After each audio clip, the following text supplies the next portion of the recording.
E eu queria convidar você a abrir a sua Bíblia em Apocalipse capítulo 14. Você se lembra do Êxodo? Você se lembra que, provavelmente você se lembra, que o povo de Deus vivia em escravidão no Egito, certo? Deus então decide libertar esse povo. Ele escolhe Moisés como líder dessa tarefa.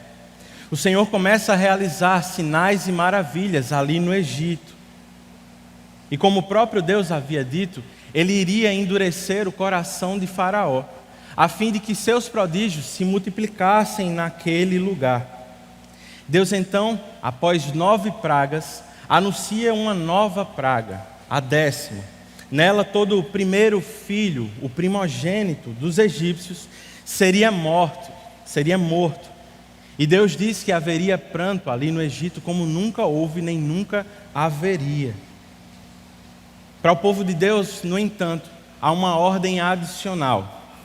O povo de Deus deveria matar um cordeiro e celebrar a primeira refeição pascal. Eles deveriam, com o sangue desse cordeiro, marcar as molduras das suas portas, a fim de que quando o anjo da morte chegasse à terra, livrasse o povo de Deus e matasse os primogênitos do Egito. Então, dessa forma, Faraó saberia que Deus faz distinção entre Israel e Egito.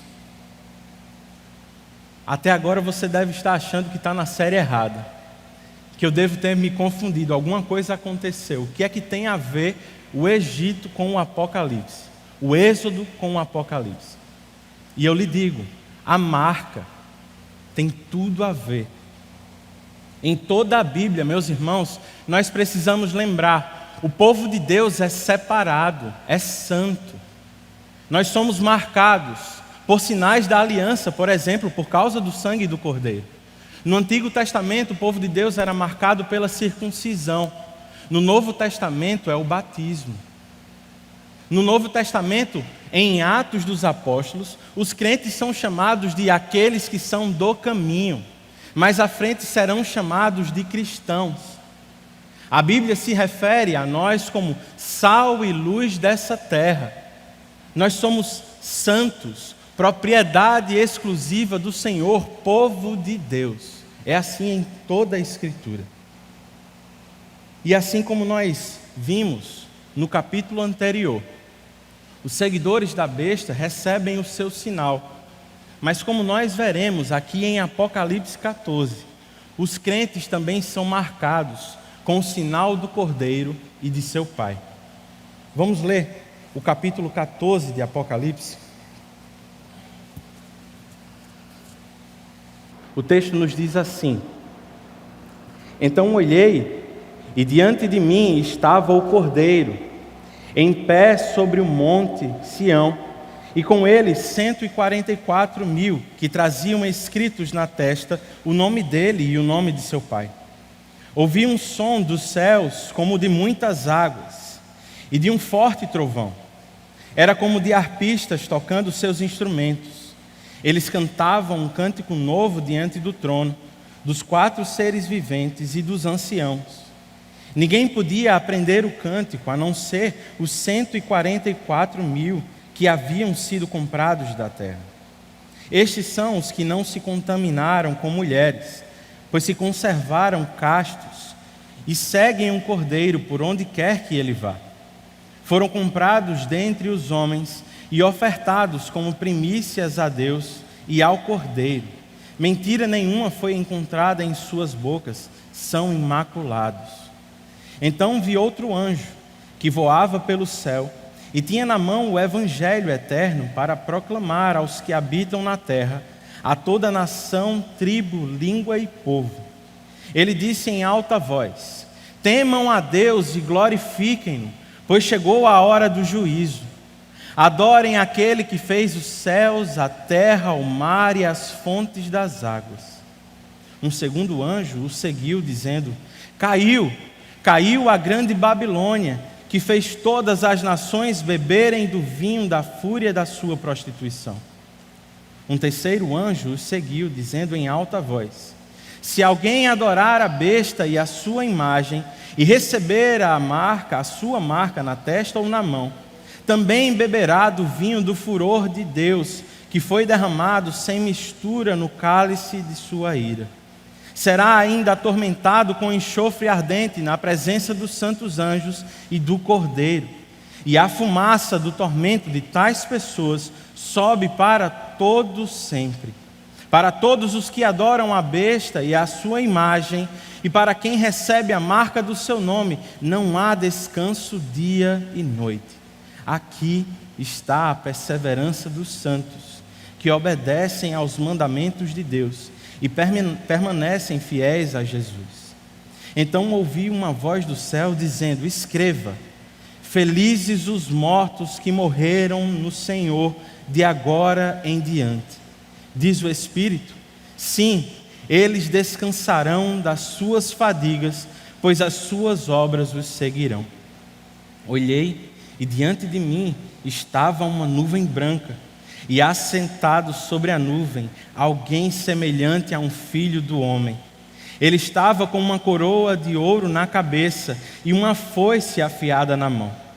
Então saiu do santuário um outro anjo, que bradou em alta voz àquele que estava sentado sobre a nuvem: tome a sua foice e faça a colheita, pois a safra da terra está madura, chegou a hora de colhê-la. Assim, aquele que estava sentado sobre a nuvem passou a sua foice pela terra, e a terra foi ceifada.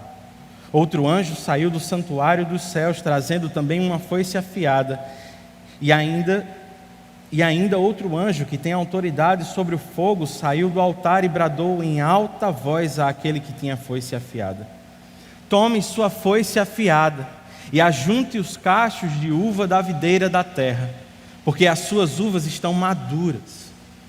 O anjo passou a foice pela terra, ajuntou as uvas e as lançou no grande lagar da ira de Deus. Elas foram pisadas no lagar fora da cidade, e correu sangue do lagar, chegando a um nível dos freios dos cavalos, numa distância de cerca de 300 quilômetros.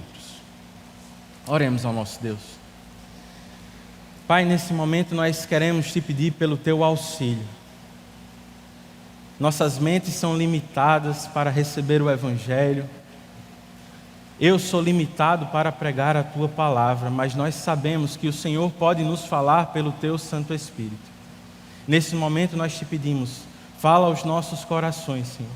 Nos transforma pela tua palavra, não somente a nós que estamos aqui, mas também as crianças que estão aprendendo mais da palavra de Deus. Esse é o nosso pedido, em nome de Jesus. Amém. Em Apocalipse, como nós já sabemos, a história do povo de Deus é contada de forma cíclica. Nós chamamos de sessões paralelas e progressivas, você já deve ter ouvido isso. A cada novo ciclo, a mesma história é contada, sendo que com alguns detalhes diferentes. Cada dessas sessões é marcada também pelo número 7. Lembre, por exemplo, que a primeira sessão tinham 7 cartas a 7 igrejas. Na segunda sessão nós temos 7 selos que são abertos. Na terceira sessão são 7 trombetas. E agora, nesta quarta sessão que nos encontramos, nós temos 7 vozes. Elas estão nos versos 2, 7, 8, 9, 13, 15 e 18. Essas vozes aqui, elas apontam ao mesmo tempo para a vitória do Cordeiro, a vitória do povo de Deus e a justa punição que os ímpios irão receber. E aqui talvez nós fiquemos um pouco confusos, porque quando nós vemos as batalhas dos filmes, dos livros, das séries, nós podemos pensar que Deus e Satanás têm poderes equivalentes. Eles brigam, o bem vence o mal, mas há sempre uma dificuldade. Não é o que nos diz as Escrituras. As Escrituras nos ensinam que o Cordeiro já venceu. O poder que Satanás tem é derivado de Deus. Como diz um teólogo, até o diabo é o diabo de Deus. E a grande verdade que surge desse texto O que eu quero que você saia na mente hoje é que, embora Satanás possa perseguir e oprimir os crentes, o que veremos nesse texto de hoje é que o Cordeiro venceu. Marque isso na sua mente: o Cordeiro venceu. Olhemos agora para esse texto e nós vamos dividir ele em 3 cenas. Nessa primeira cena, que vai dos versos de 1 a 5, nós veremos a adoração ao Cordeiro. Observe o verso 1. Então olhei, e diante de mim estava o Cordeiro, de pé sobre o monte Sião, e com ele 144.000 que traziam escritos na testa o nome dele e o nome do seu pai. 3 coisas merecem destaque aqui. A primeira é o seguinte: a descrição aqui serve para encorajar o povo de Deus. Mesmo diante do aparente domínio de Satanás, assolando a terra, assolando os crentes, eles precisam lembrar: o Cordeiro está de pé, reinando sobre todas as coisas. O segundo detalhe que nós precisamos prestar atenção é nesse número, 144.000, que já surgiu no capítulo 7. Ele aponta não somente para um grupo seleto de crentes, na verdade, para todo o povo de Deus, salvo em todas as eras. O terceiro detalhe que eu quero que você preste atenção é que, em contraste com o capítulo 13, onde os seguidores da besta recebem a marca dela, aqui os salvos recebem a marca do Cordeiro e do seu Pai. Onde é que eles estão? O verso 1 falou que Cristo está de pé no monte Sião. Onde é isso? Observe agora o verso 2. João disse que ouviu um som do céu. É lá onde eles estão. Esse som era como de muitas águas e de um forte trovão. Era como de arpistas tocando suas harpas, seus instrumentos. Que som era esse, meus irmãos? Eles cantavam, verso 3, um cântico novo diante do trono, dos 4 seres viventes e dos anciãos. Ninguém podia aprender o cântico a não ser os 144.000 que haviam sido comprados na terra. O que João ouve é ao mesmo tempo forte, impetuoso e harmonioso, suave e delicado. É como o som de muitas águas, mas ao mesmo tempo é suave como o som de arpistas tocando seus instrumentos. Um comentarista do Antigo Testamento vai dizer o seguinte: o cântico novo era sempre uma expressão de louvor pela vitória de Deus sobre o inimigo. Aqui o que está acontecendo é que aqueles que foram comprados pelo Cordeiro na terra estão comemorando a vitória de Deus sobre o seu inimigo. Perceba também que só eles podem cantar. O texto nos diz que ninguém mais pode aprender esse cântico a não ser os salvos. Naquele grande dia, somente nós cantaremos o hino de vitória do Cordeiro. Os versos 4 e 5 seguem nos dizendo: estes são os que não se contaminaram com mulheres, pois se conservaram castos e seguem o Cordeiro por onde quer que ele vá. Foram comprados dentre os homens e ofertados como primícias a Deus e ao Cordeiro. Mentira nenhuma foi achada em suas bocas. Frequentemente nas Escrituras, aqueles que são infiéis a Deus são chamados de adúlteros. Na linguagem dos profetas, quando o povo de Deus se afasta de Deus, os profetas, por boca de Deus, os chamam de adúlteros. Trata-se aqui então de adultério espiritual e não de apenas um grupo seleto que aderiu, por exemplo, ao celibato. Mais uma vez eu digo, são 144.000, todos os eleitos de Deus em todas as eras que cantam a Ele. Não se achou mentira nenhuma neles e eles são imaculados. Essa é a descrição dos salvos no fim de todas as coisas. É para lá que nós estamos caminhando? Será que essa descrição nos cabe? Ou será que nós recebemos mais uma descrição de aqueles que amaram mais o mundo do que a Deus? Será que nos mantemos firmes no Senhor, perseverando no mundo?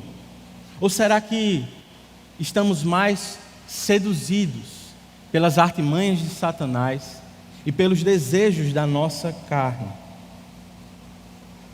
Parece talvez complicado de perceber, mas eu acho que você mesmo pode fazer uma autoanálise. Perceba, por exemplo, o vocabulário que você tem usado. Ele se aproxima mais das palavras torpes que dizem os seus amigos do trabalho, do colégio, da faculdade?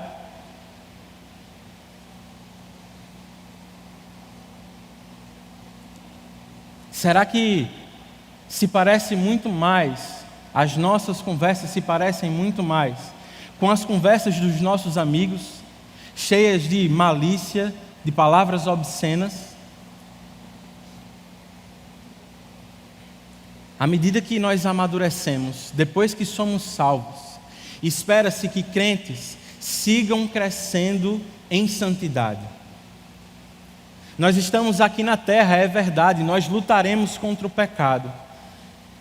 Deus nos alcançou por sua graça, mas nós precisamos continuar na caminhada em crescimento até que chegaremos nesse dia. Será que nossos amigos, eles veem diferença na forma como nós falamos, como vivemos? Ou será que estamos parecidos com o mundo? Meus irmãos, nós precisamos considerar que nós somos separados por Deus. É isso que significa a expressão santos. Deus nos separou desse mundo.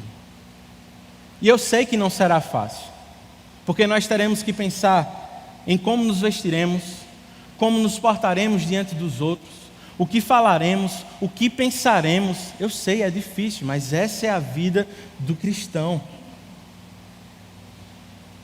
Em algum momento, inevitavelmente, meus irmãos, nós seremos excluídos, porque a ideologia e a forma como o mundo vive não são compatíveis com a forma de viver do povo de Deus.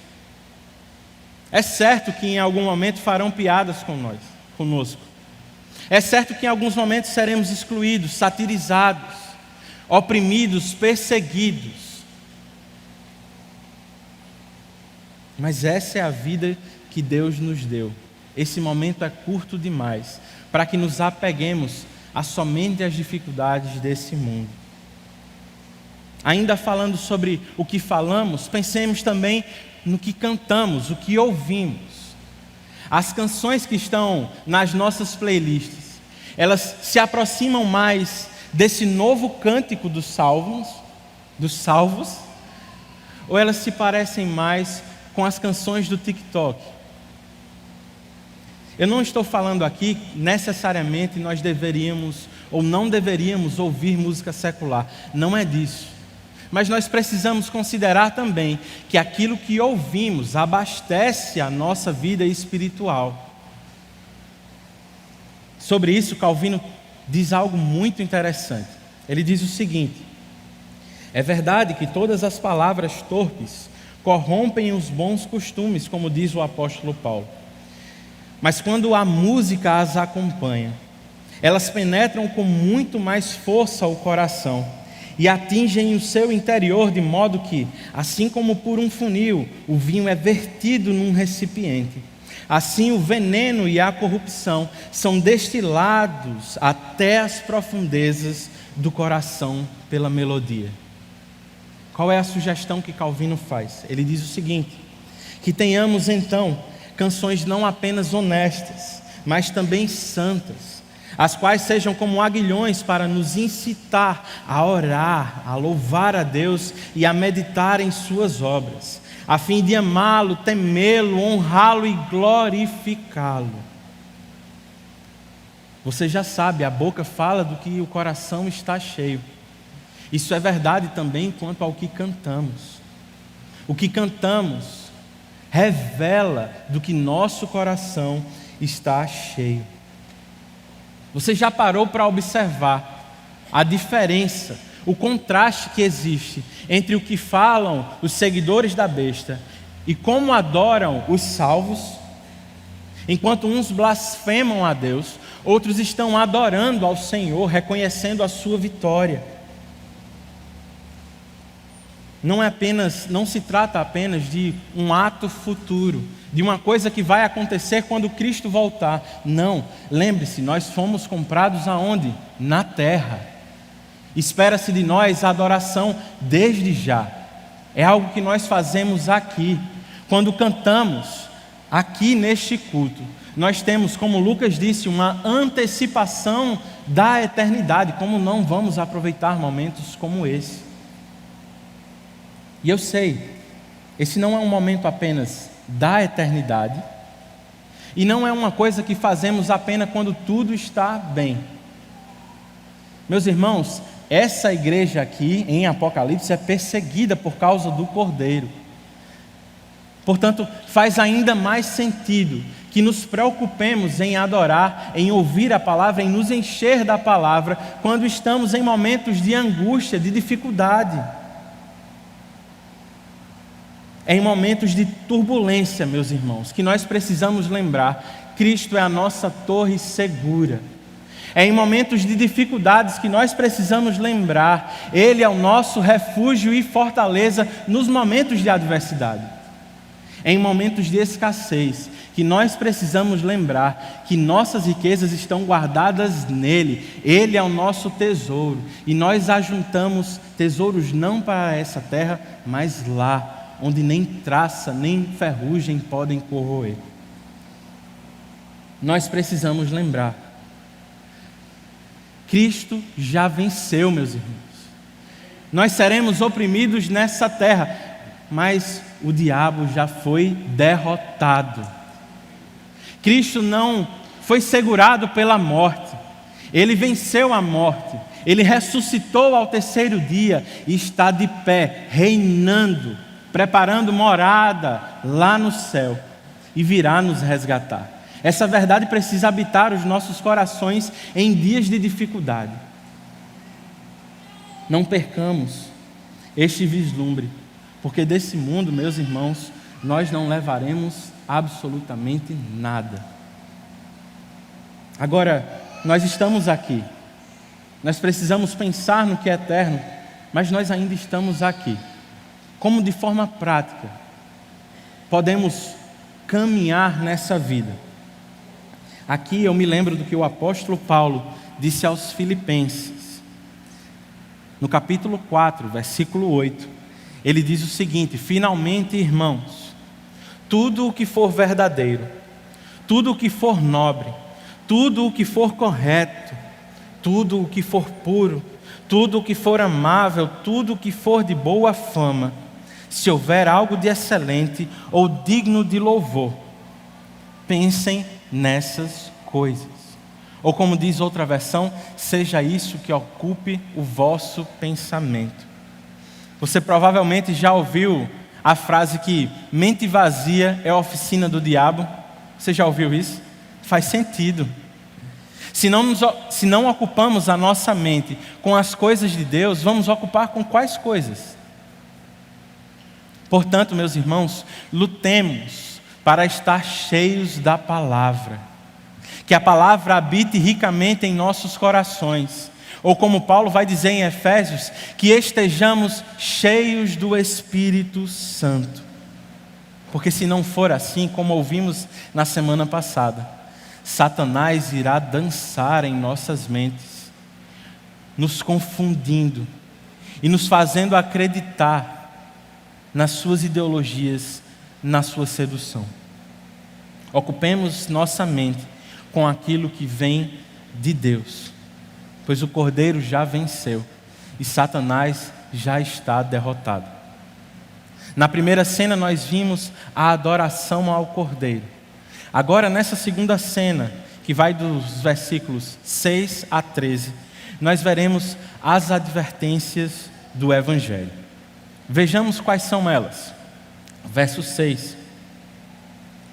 Então vi outro anjo que voava pelo céu e tinha na mão o Evangelho eterno para proclamar aos que habitam na terra, a toda tribo, língua e povo.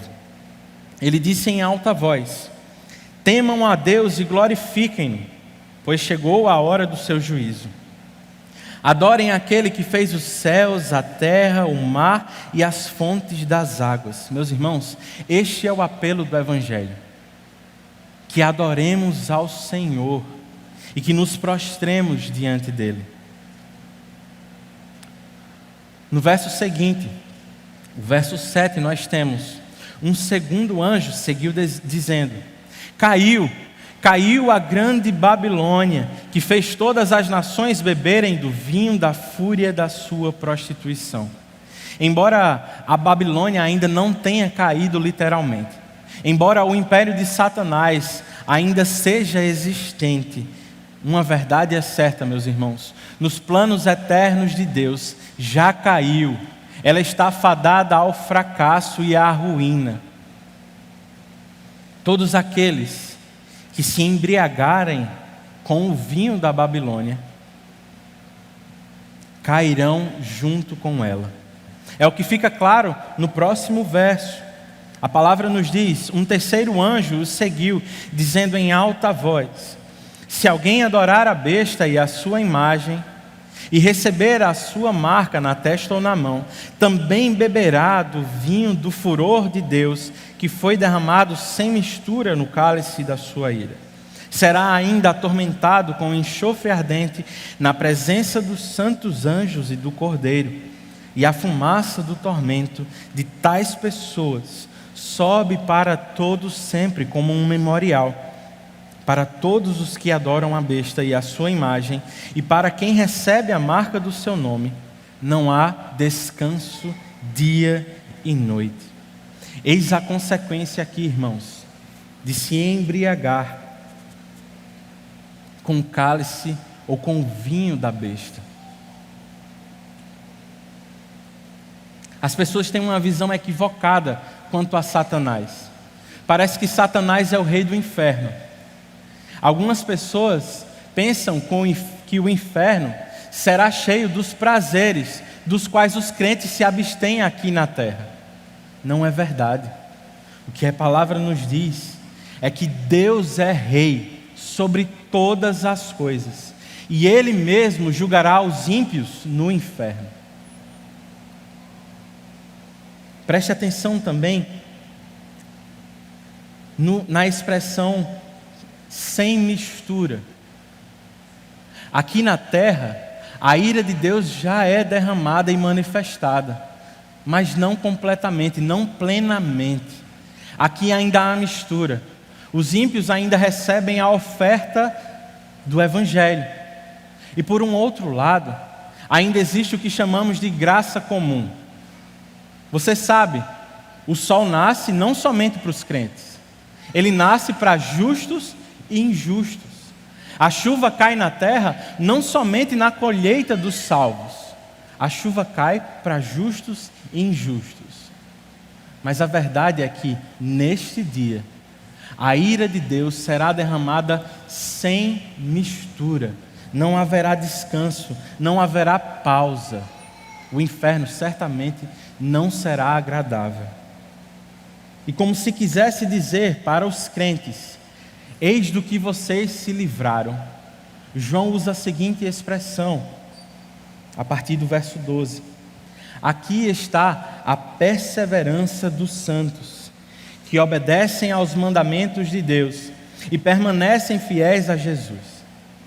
O texto, ou essa cena, termina dizendo: então ouvi uma voz dizendo: escreva, felizes são os mortos que morreram no Senhor de agora em diante. Diz o Espírito: sim, eles descansarão das suas fadigas, pois suas obras os seguirão. E a pergunta que eu faço é: você aguarda por esse descanso? Ou você ainda está iludido pela falsa beleza deste mundo? Meus irmãos, este é o encorajamento que nós podemos receber. Nós somos livrados do inferno e da ira de Deus.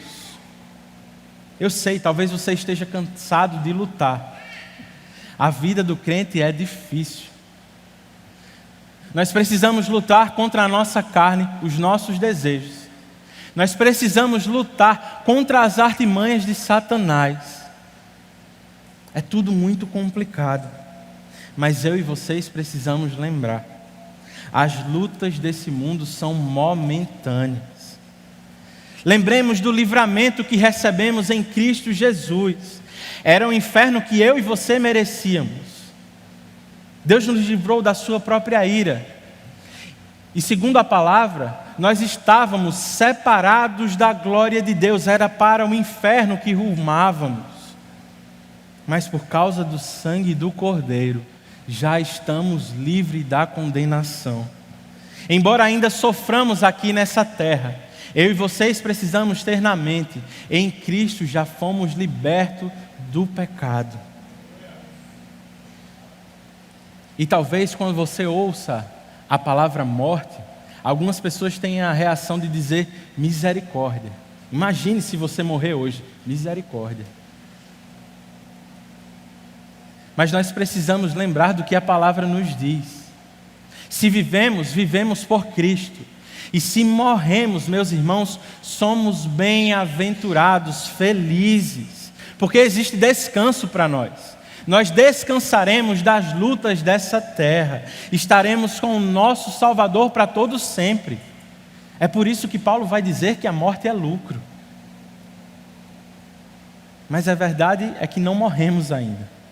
Nós ainda estamos aqui.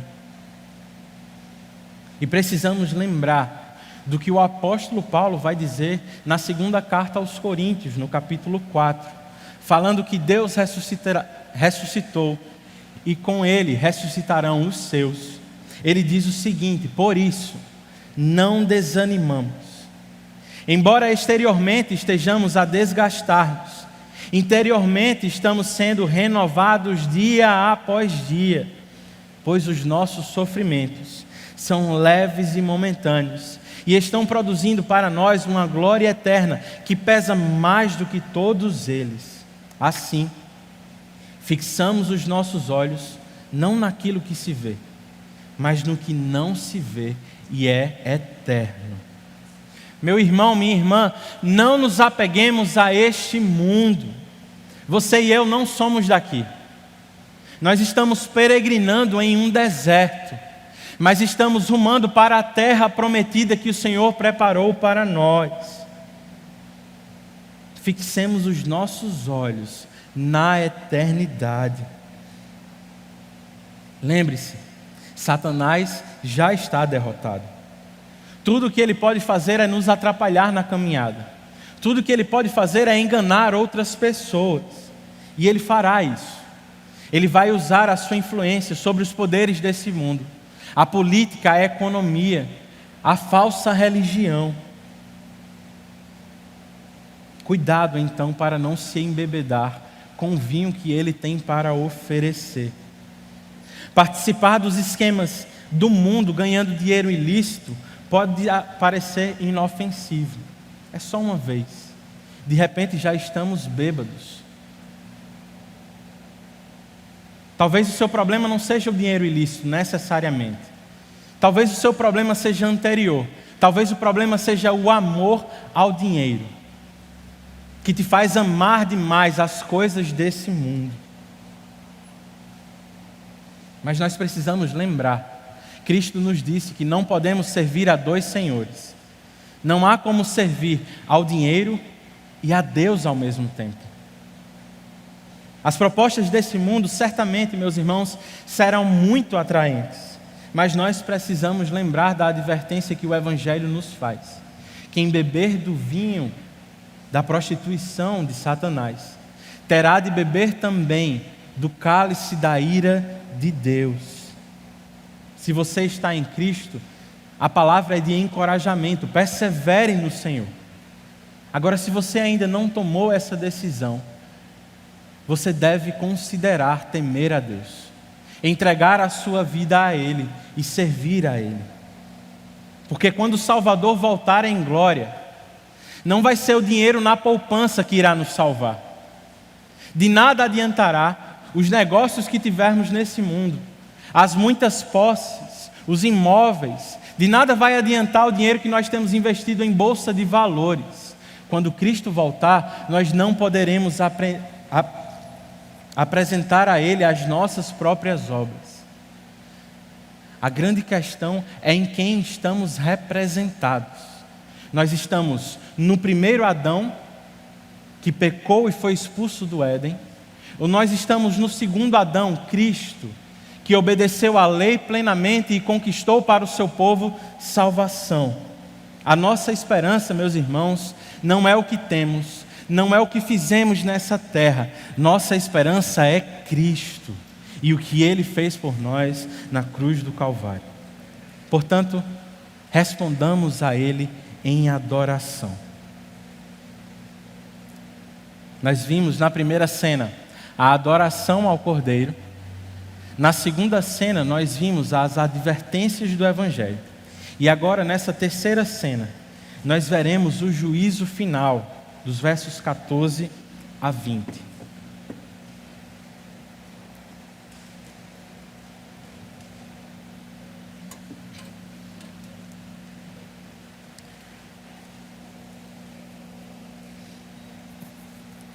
O texto nos diz: olhei, e diante de mim estava uma nuvem branca, e assentado sobre a nuvem, alguém semelhante a um filho do homem.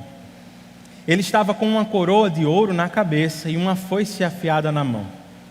Então saiu do santuário um outro anjo, que bradou em alta voz àquele que estava sentado sobre a nuvem: tome a sua foice e faça a colheita, pois a safra da terra está madura. Chegou a hora de colhê-la. Assim, aquele que estava sentado sobre a nuvem passou sua foice pela terra, e a terra foi ceifada. A descrição deste que está sentado sobre a nuvem nos remete ao livro de Daniel. Você se lembra daquele quarto homem na fornalha, que tinha aspecto de filho do homem? Este é Cristo. Cristo que está voltando para buscar a sua igreja, reinando com uma coroa na cabeça e pronto para julgar o mundo. Alguns comentaristas aqui encontram algumas dificuldades em dizer que este, assentado sobre a nuvem, seria Jesus. Porque eles vão dizer, ele recebe a ordem de um anjo. Como é que Cristo, sendo Deus, pode receber a ordem de um outro anjo? Mas nós precisamos nos lembrar aqui do que o próprio Jesus nos ensinou em Mateus, capítulo 24. Ele disse no verso 36, quanto o dia e a hora, ninguém sabe, nem os anjos do céu, nem o Filho, senão somente o Pai. A ideia, portanto, aqui é que Cristo se sujeita à vontade do Pai. Note, por exemplo, que este anjo, ele sai do santuário, a habitação do Pai. Portanto, esse anjo traz uma mensagem do Pai ao Filho. O texto segue nos dizendo, verso 16: outro anjo saiu do santuário do céu, trazendo também uma foice afiada. E ainda outro anjo, que tem autoridade sobre fogo, saiu do altar e bradou em alta voz: tome sua foice afiada e ajunte os cachos de uva da videira da terra, porque as suas uvas estão maduras. O anjo passou a foice na terra, ajuntou as uvas e as lançou no grande lagar da ira de Deus. Elas foram pisadas no lagar, chegando ao nível do freio dos cavalos, numa distância de cerca de 300 quilômetros. Aqui, esse texto tem como plano de fundo o texto de Joel, capítulo 3, versículo 13. E de acordo com comentaristas do Apocalipse, aqui nós temos uma dupla colheita. Cristo está recolhendo os crentes, o trigo, enquanto o anjo que tem autoridade sobre fogo recolherá os ímpios para serem pisados no lagar da ira de Deus. Embora nós saibamos e já ouvimos diversas vezes, a igreja não será poupada da tribulação, mas da punição do juízo de Deus pelos pecados, a igreja será livre. próprio Cristo pisará aqueles que aderiram à falsa religião e que deram ouvidos à besta, aos poderes desse mundo, políticos e econômicos. E mais uma vez a questão que surge aqui é: quão seriamente eu e vocês temos considerado este assunto? Algumas pessoas vão dizer que o inferno é uma utopia, que é uma mentira para manter os crentes alienados. A mensagem do Evangelho, entretanto, não exclui o inferno. Nós precisamos pensar do que Deus nos livrou do inferno. Era um inferno que nos aguardava.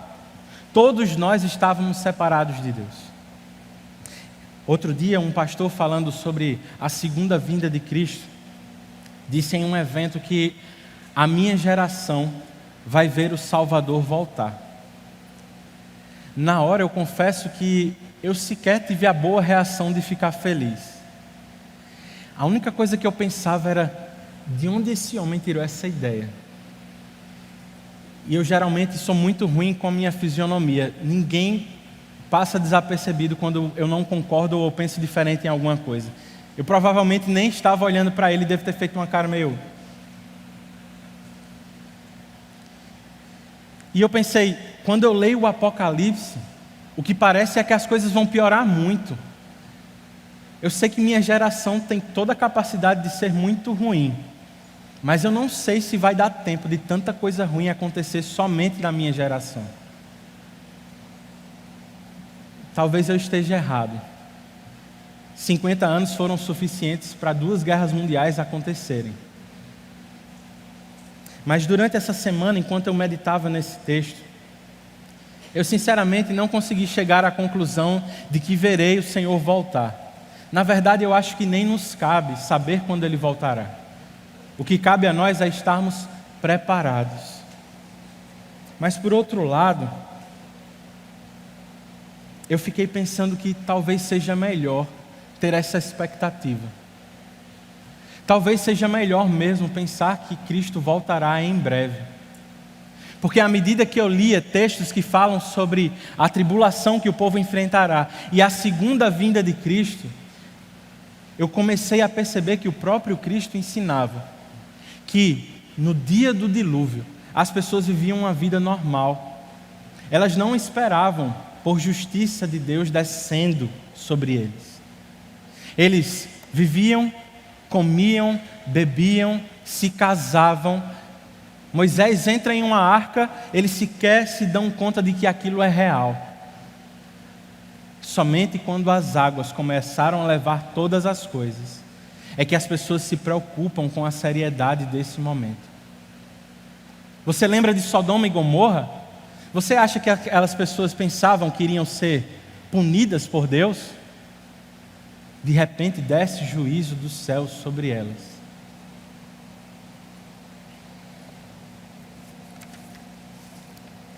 Talvez não seja o nosso caso estarmos distraídos com as coisas desse mundo no que diz respeito a ter muitas mulheres, a viver uma vida desregrada. Talvez não seja esse o meu e o seu problema.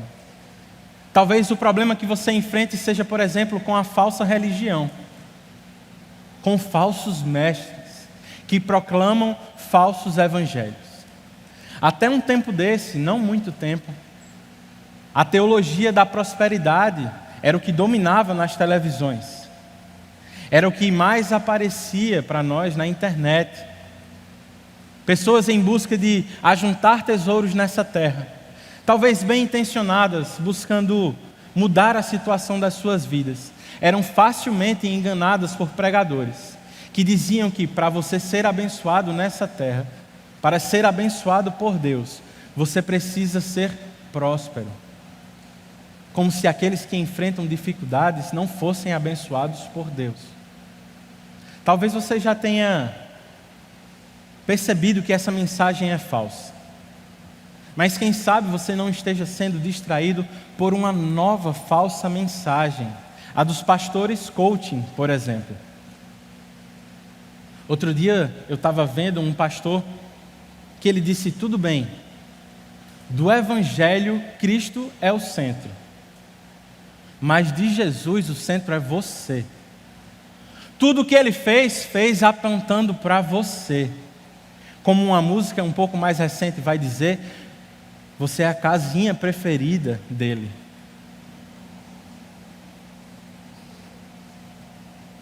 Mas tenha cuidado com o que você dá ouvidos. Muito cuidado com a besta que sai da terra. Pode até parecer cordeiro, mas não é.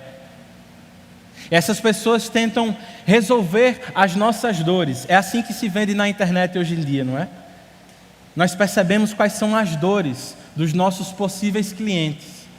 Quais são as necessidades que eles têm, as dificuldades que encontram e como eu posso oferecer um serviço que resolva esse problema. É assim que as pessoas vendem. É assim que esses pastores proclamam falsos evangelhos. Numa geração onde enfrentamos muitos traumas, temos dificuldades de enfrentar a vida, oscilamos o tempo inteiro. Esses pregadores querem aumentar a nossa autoestima. Eles querem dizer: você é valioso para Deus. Mas fazendo isso, eles se esquecem de dizer: você é mesmo um pecador.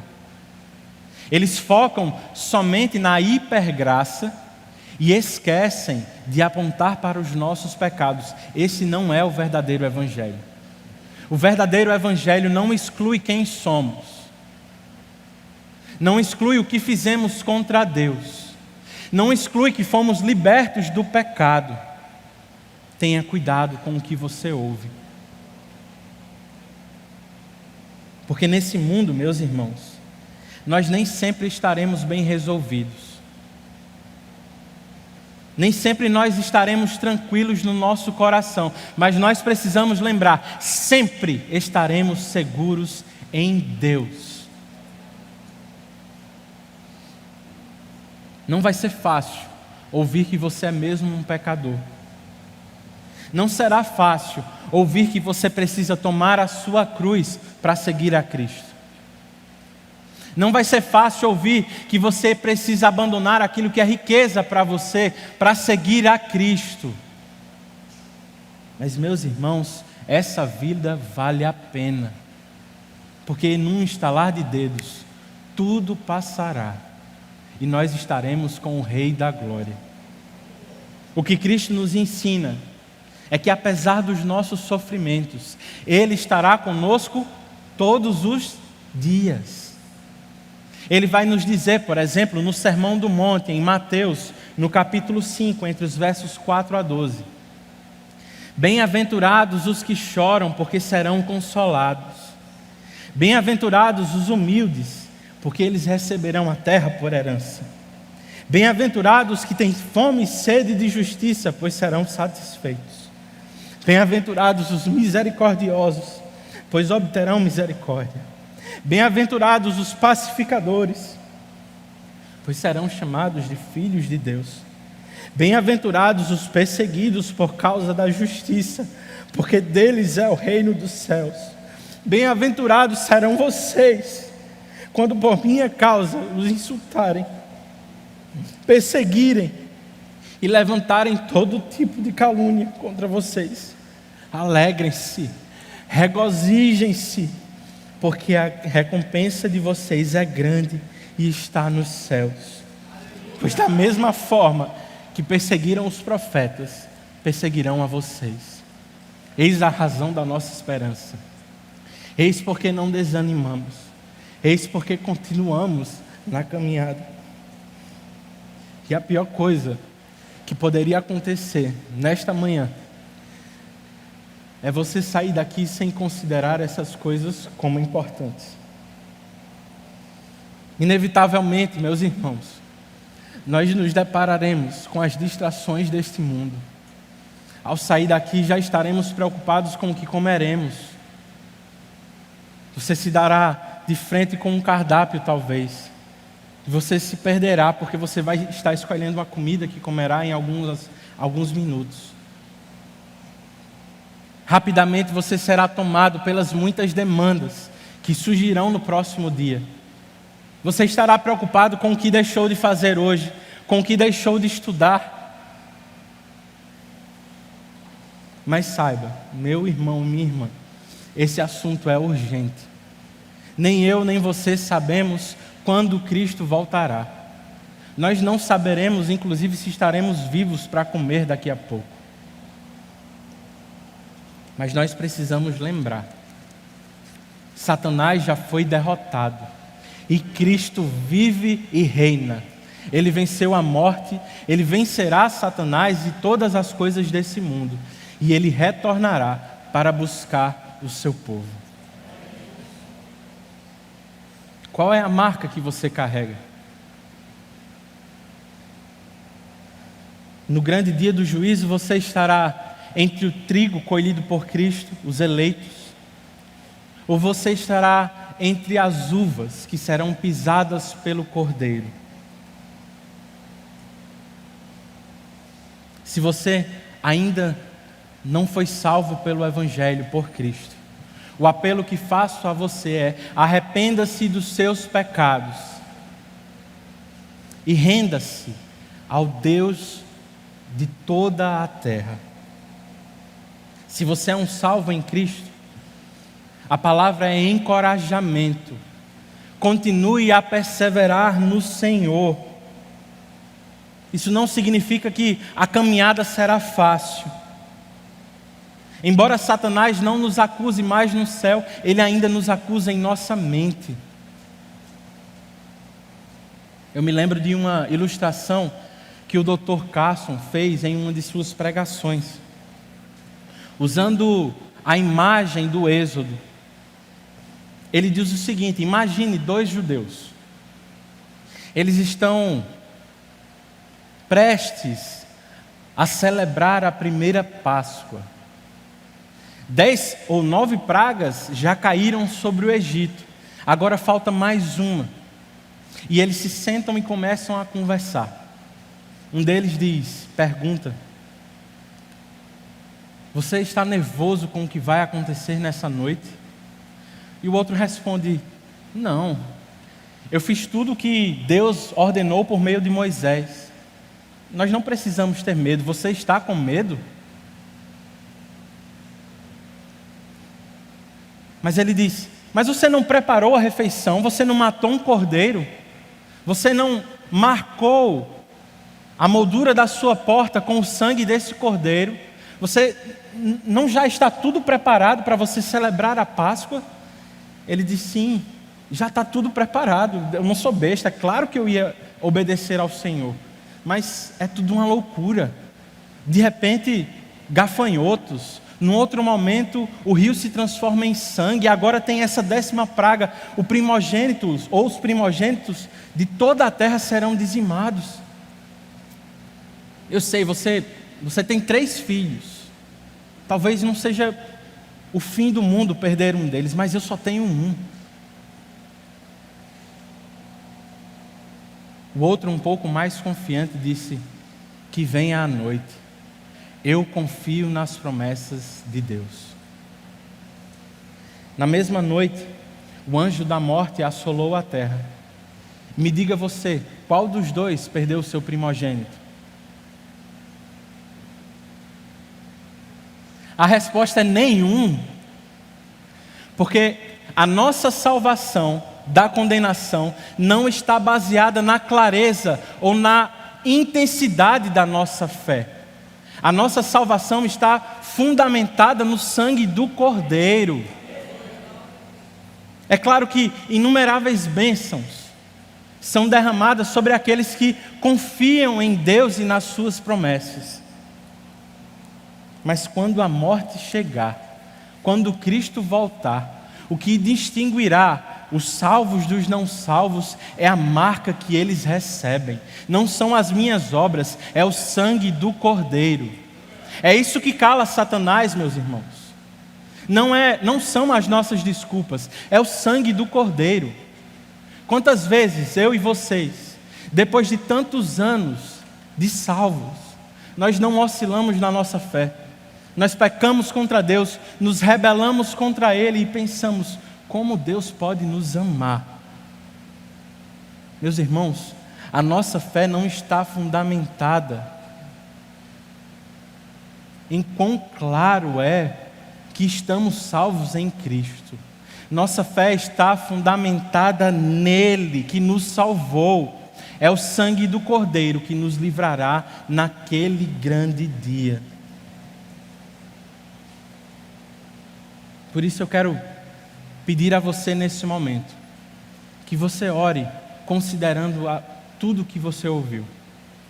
Confesse os seus pecados a Deus. Se você ainda não se rendeu a Ele como Salvador, aproveite esse momento. Por causa de Cristo, você pode ser ouvido. Peça a Ele para que Ele mude os seus caminhos, para que Ele ajude na caminhada.